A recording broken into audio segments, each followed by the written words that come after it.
반갑습니다. 이상호입니다. 지금부터 저의 이야기를 해보겠습니다.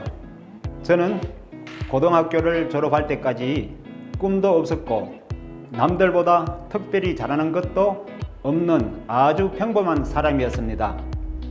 군 특례를 받기 위해 우연히 현대자동차에 입사하여 근무를 하였습니다.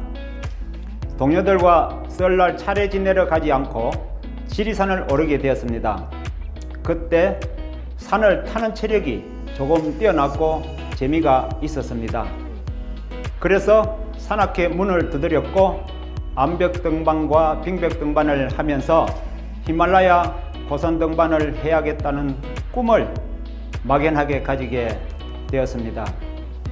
울산에서는 히말라야 고산 등반을 갈 수 있는 기회가 없었지만 언젠가 갈 수 있다는 꿈을 가지고 매일 산을 뛰면서 체력 훈련을 하였습니다.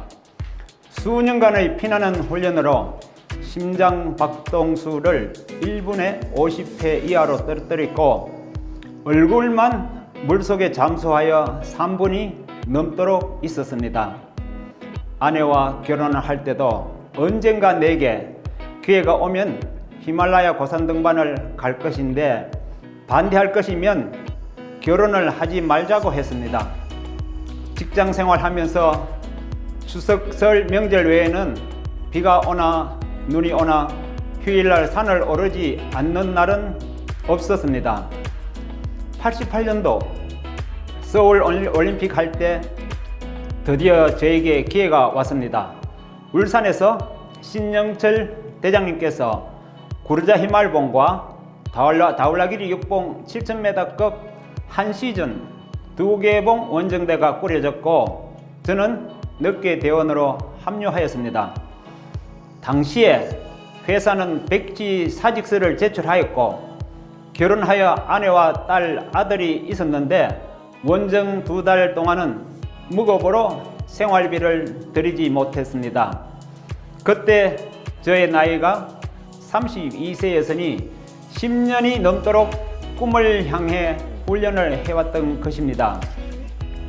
캐러반을 하다 구름 위에 하얀 설산이 있는 것을 처음 보고는 설레임보다 불가능할 것처럼 저의 마음에 다가왔습니다. 난생 처음으로 고산병을 체험하고 4600m 지점에 베이스 캠프를 구축하고 본격적인 등반이 시작되었는데 나는 동료들보다 등반 능력이 뛰어나서 한 시즌에 7000m급 2개 봉을 올랐습니다. 등반 중에 입설이 터지고 또 터져서 자고 아침에 일어나면 입설이 서로 붙어서 떨어지지 않았고 얼굴은 눈의 반사열에 타서 껍질이 더덕더덕 떨어졌습니다.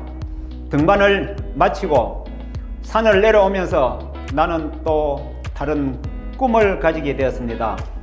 5대륙의 최고봉을 오르는 것이었습니다.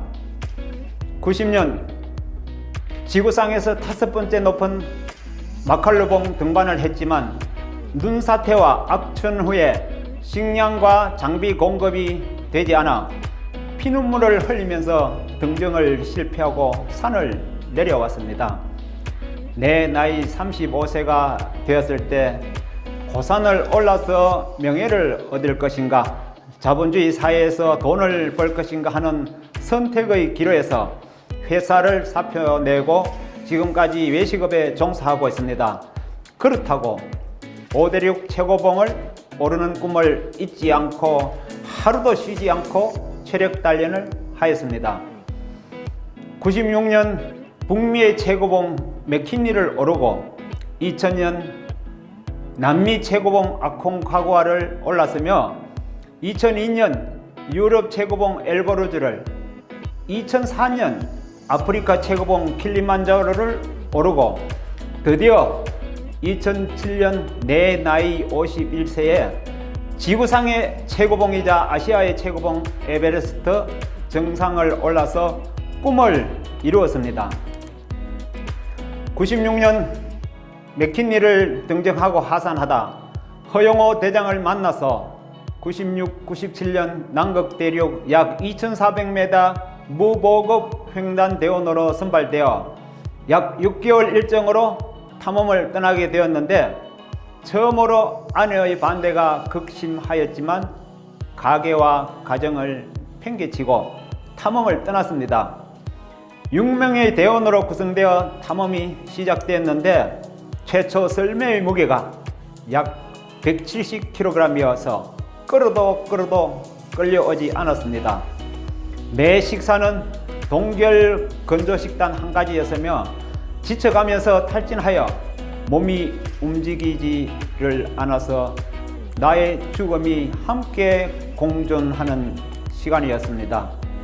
내가 살아서 한국에만 갈 수 있다면 그곳은 천국이란 생각을 간절하게 하였습니다. 죽음과의 사투의 나날 속에 가족은 먼 세상의 사람인 것처럼 느껴졌습니다. 영하 30도 이하의 기온에 강풍 속으로 생과 사를 허덕이며 기어가는데 바람이 화처럼 왔다가 가는 것이었습니다. 그날 이후로 나는 살아가면서 화는 바람처럼 왔다가 가는 것이라고 생각하고 살아갑니다.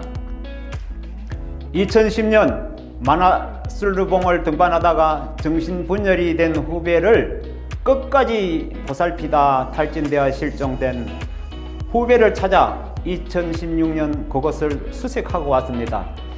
그때 같이 등반하다 동료를 위해 자기 장갑을 벗어주고 동상이 걸려서 손가락 10개 모두를 절단한 후배와 같이 찾을 수 없다는 것을 알았지만 그곳에 올라 술이라도 한 잔 권하고 싶어서 다녀왔습니다. 2018년 문수산에서 저녁에 삼겹살을 구워서 안주를 챙겨서 나에게 주고 아침에 마지막 밥을 지어주고 헤어졌는데 3시간 후에 혼자서 암벽을 오르다 나의 곁을 영원히 떠나버린 후배가 있습니다. 그들은 모두 자신의 꿈을 향해 열정적으로 살아가다 생을 마감했습니다.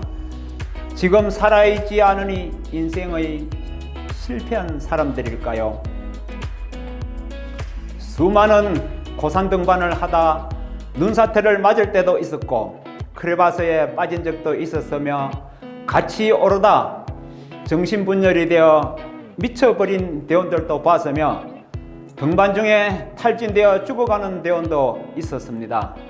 또 위장에 구멍이 나서 헬기로 대원을 긴급 수송하여 수술한 대원도 있었습니다. 90년도 마칼루 등반을 실패하고 19년이 지나 2009년도에 형제보다 절친한 아구들과 재도전하여 성공하였습니다. 그러나 2019년도 함께 마칼루 등반을 하였던 후배 4명이 산악사고로 지금 나의 곁을 떠났습니다. 나는 실패했던 마칼루 산을 성공하고 산을 내려오는데 지금까지 고산을 올랐던 것은 내 혼자 올랐던 것이 아니라 나를 도와준 모두와 함께 올랐다고 생각하게 되었습니다. 그래서 산을 가고 싶어도 갈 수 없는 장애인들이 산을 오르는 우리들의 아름다운 산행을 14회차 실시하고 있으며 우리들의 미래인 청소년들이 산을 체험하여 걷기도 기르고 호연지기도 키울 수 있는 산악 프로그램을 해마다 실시하고 우리가 잘 산다는 것은 문화도 선진화되어야 된다고 생각하여 각종 산악 문화 발전에 적극적으로 참여해 왔습니다. 저는 지금도 실패는 두려워하지 않습니다. 실패가 때론 가장 큰 공부가 된다고 생각하며 이순의 나이지만 꿈이 있는 삶이 삶의 의미가 있다고 생각하기에 주변에 만나는 사람들에게 꿈이 있는 삶을 살자고 소리칩니다. 18년도에는 아마추어 산악인 17명을 훈련시켜서 히말라야 트레킹 피크 등반을 하여 꿈이 있는 삶을 살도록 하였으며 지금 나의 꿈은 나의 이야기 수필집을 발간하는 것이고 다음은 내가 산에서 만난 자연의 아름다운 색깔을 도화지에 그리는 것입니다. 감사합니다.